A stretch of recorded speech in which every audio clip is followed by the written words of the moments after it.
Our grocery price caps bill. I want to thank all those who have worked on this bill. We in People Before Profit are introducing this bill today because food costs are a massive issue for hundreds of thousands of families across the country. An annual survey of food poverty carried out by Barnardos shows that food poverty is getting worse and worse. More than 1 in 4 parents said they did not have enough food to feed their children at some point in the last year, up from 1 in 5 in 2022.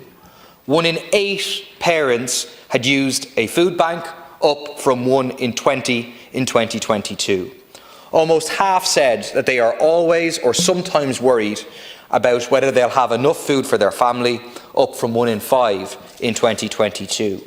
When these figures came out, the Taoiseach at the time, Leo Varadkar, cast doubt upon them. He couldn't really believe them. And I'd say there's lots of people in the segment of society who aren't affected by this who think there's no way that could be the case, because those figures are absolutely shocking.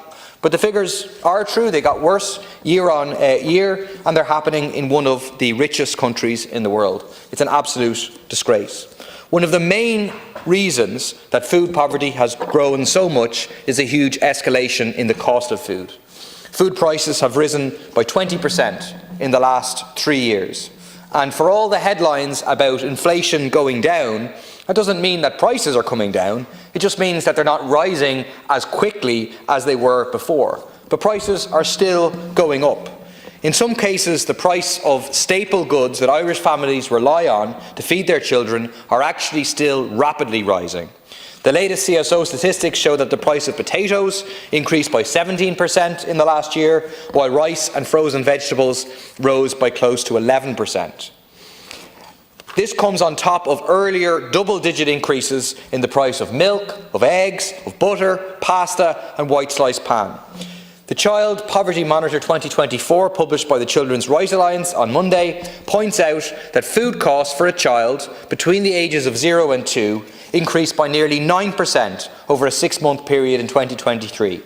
It now costs between €780 and €910 to feed baby formula for a year.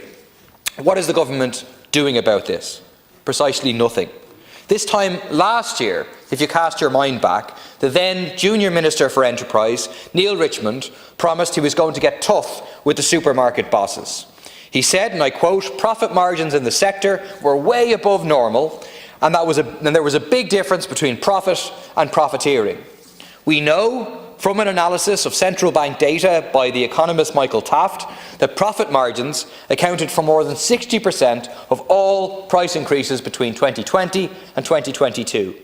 We also know that Musgraves, which own SuperValu and Centra, made €116 million of profits in 2022, an increase of €6 million on 2021.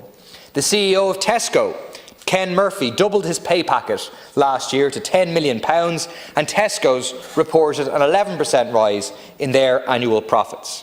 So this time last year, the government was going to tell the supermarket bosses, cut grocery prices, or else the government will use consumer protection law to impose grocery price caps. But a year later, grocery prices are still going up, supermarket profits are still going up, but the government has done absolutely nothing to address them. That is why I am introducing this bill. Our bill would set up a grocery prices caps commission made up of consumer and employee representatives, particularly low-paid workers and vulnerable groups.